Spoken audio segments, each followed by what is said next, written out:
Khamzat has officially passed the Robert Whittaker test in the first round, and the last two people who have been able to beat Rob at middleweight are Izzy and Dricus, both champions, and neither of them did it as fast as Khamzat did. So today we're going to be talking about Khamzat's performance at UFC 308 and why he might be the best or the worst thing that's happened to the middleweight division. Let's talk about Khamzat's performance at UFC 308. I don't know if anyone was expecting it to be that dominant. Rob got what, 2 punches in, 2 landed strikes, Khamzat threw 4 strikes. That is insane for a former champion to get 2 strikes landed in a fight against this up and comer. I did not expect it to be that one-sided. I expected Rob to be able to get out the first round and then maybe start picking up the pace, but Khamzat just executes his game plan so well. That's the thing about Khamzat, is you know what he's gonna do and you still can't stop it, which I think makes it even more scary to face. Khamzat was able to just wear Rob down, hang on his back for a little bit, hold him down until he eventually opened up an opportunity, threw some punches, and was able to get a weird sort of neck jaw crank. Rob's front teeth just got completely pushed in. I'm sure you've all seen the picture by now, but I'll put it up on screen right now. And actually, Rob released a video afterwards saying that he's always had weak teeth, and they actually got pushed in the Dricus fight as well, just not to that extent. So I've seen doctors analyzing this and saying, oh, it was a fracture, the whole jaw got pushed in, and that's why the teeth were still attached to the jaw. And it does look like the teeth were attached to something in the mouth there. I don't know, I'm not a doctor, but Rob said it's his teeth that are the issue. So I'm not sure if it's a jaw issue or if it's a front teeth issue, but either way, I am worried for Rob's chin going forward. What does this mean for his recovery? And what does this mean for his chin that hasn't been good in his previous fights either? Is it just going to get worse from now? We've seen him get KO'd by Izzy. We've seen him take a lot of damage in the second Izzy fight. We've seen him take a lot of damage from Dricus getting TKO'd. And now we've seen him getting absolutely crushed by Khamzat. How tight is that squeeze? That's insane. So what are Khamzat's next options? Does he deserve a title shot? What is happening with Strickland versus Dricus, or does he jump Strickland? Well, does he deserve a title shot? I would say yes.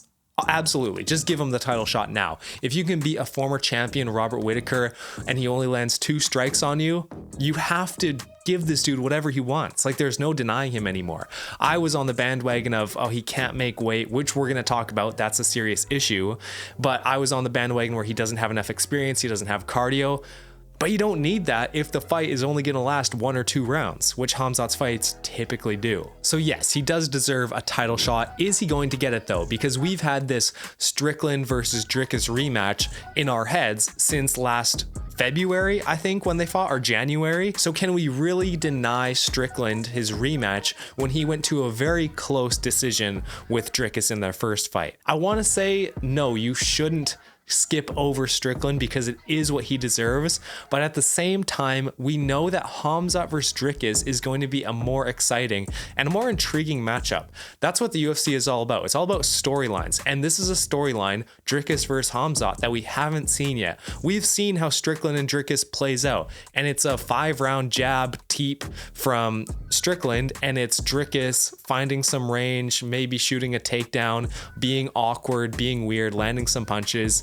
It's nothing crazy. Khamzat versus Dricus would be a new stylistic matchup. Dricus is absolutely massive. He has some wrestling. Khamzat is, can we say, the best wrestler in the UFC now? Can we all agree on that? At least currently. I don't even think people like Islam match up to how good Khamzat is. Khamzat is able to find the choke in under 3 or 4 minutes on Robert Whittaker, former champion.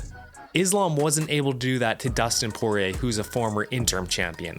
I mean, there's levels here, right? Like, are we ignoring this? Personally, if I could do the matchmaking, I would skip over Strickland. I'm not sure if the UFC is going to. It's hard to tell by now. They haven't officially booked that fight, so maybe they were seeing how this Whittaker versus Chimaev fight would go, and the results for it, which we now know Khamzat absolutely dominated. So now are they looking at Khamzat and saying, okay, well, you have to give it to him. We're trying to grow the sport in a different area in the Middle East, and Khamzat has a massive following there. So let's give him a title shot now.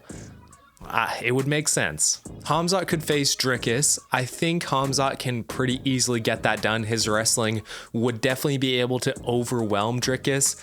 I wouldn't give Dricus much of a chance. I'd probably lean 70-30 in favor of Khamzat for that fight. If Sean ends up winning the belt, if they do give him that rematch against Dricus, let's say Sean wins, how does Sean versus Khamzat go? That is an interesting matchup because Sean is typically good at keeping distance, and that might hurt him or help him because he's so good at keeping distance that that's how he trains and that's how he fights 95% of the time, right? He loves his distance. So if Khamzat gets in close and starts wrestling him, is he going to be able to handle that?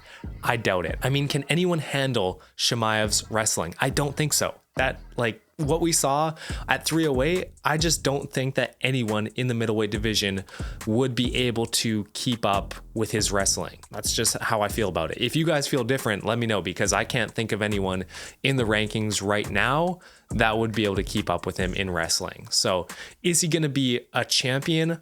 Yes, probably. Is he going to be a dominant and long-lasting champion or a GOAT?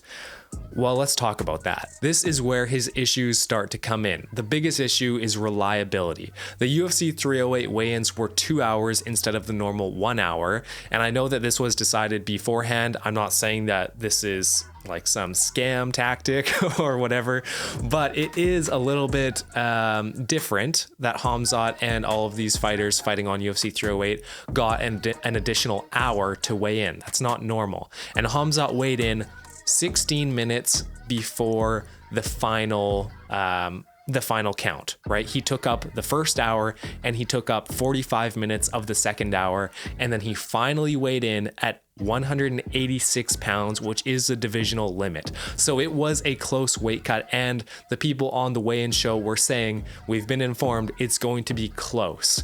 So if Khamzat, it's just, can we really trust him to be a champion that shows up? If we get Khamzat in a championship position where he does win the belt, I don't know how good I'm gonna feel about that, because don't get me wrong, he's a super exciting fighter and it's great for the sport, especially if the UFC is trying to grow it in that Middle Eastern area. But I'm not gonna be excited to wonder if he's gonna hit weight every single time. And are they gonna extend these weigh-ins every time for him, or is he gonna lock in and be able to hit weight at a proper time? I think it must be this immune system issue, because there's no way he just went from randomly being able to hit 170 pounds no problem in a week. He fought twice in 10 days, right? There's no way he goes from that to not being able to hit 185. He moved up a division and he still can barely make weight in 185. Yes, he's put on muscles. Yes, he's put on more mass, but I think you can sacrifice some of that to make sure that you actually hit weight. I think Khamzat is strong enough and his wrestling is dominant enough where he could lose some weight and lose some muscle in the off season to guarantee that he's going to hit weight when the fight comes around. I think that's more important. And there's been a lot of talk about him switching his training camp for UFC 308, which, I mean, it seemed to have worked. He did technically make weight and he showed up and he won in a dominant fashion. So it looks good on him, but at the same time, is it immune system issues? Is it his camp? It's really difficult to tell. Khamzat doesn't really give out a lot of information. Let's talk about if the UFC really wants him as champ. You have to say yes, right? Because the UFC isn't going to book a fight rank 13 versus a rank 3 guy and then rebook it when the rank 13 guy misses weight or pulls out. He didn't miss weight, he pulled out.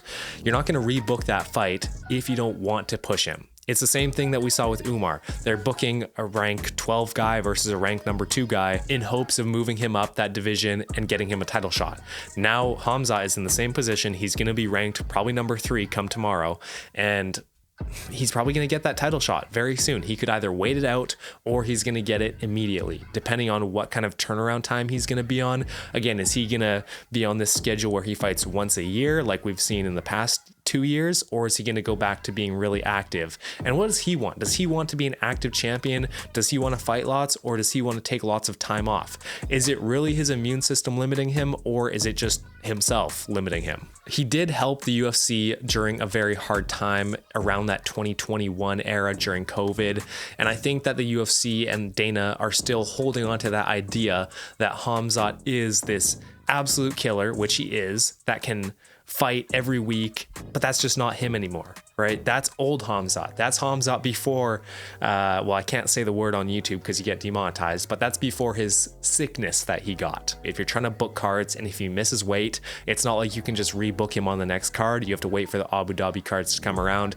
I really don't like that aspect of Khamzat becoming champion. There's also more problems. You're always going to have a backup fighter for his fights. Unless he goes 3 fights without having any weight issues and he's completely fine, then I say, okay, you can stop having backup fighters ready for this massive title fight. But until then, you have to assume that the UFC needs to have at least one middleweight on call at all times at the event, weighing in. I think they had Caio Borralho at UFC 308 as a replacement fighter if Khamzat pulled out, or if any of them pulled out. But if Khamzat pulls out of a championship fight, you need to have someone who can fight for an interim belt. That's just the way it should be. There is just issues with Khamzat becoming champion, and I'm not sure that it's the best thing for the middleweight division. It could potentially stall the division for a really long time. If you have a pullout, you create an interim belt and it becomes a mess. We've seen that with many divisions in the past. All right, let's give a final prediction of if Khamzat becomes champion and what his career path looks like.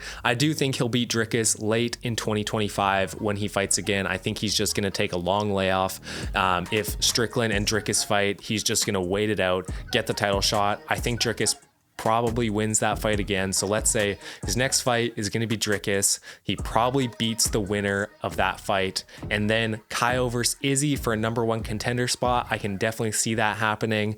And then you probably matchmake Whittaker versus Imavov, and that could be like your #2 contender. So if we see Caio go out and beat Izzy, which is an if, I'm not sure if Caio can really go out there and beat Izzy, but it's definitely possible. I think he can beat either Caio or Izzy, whoever wins that fight.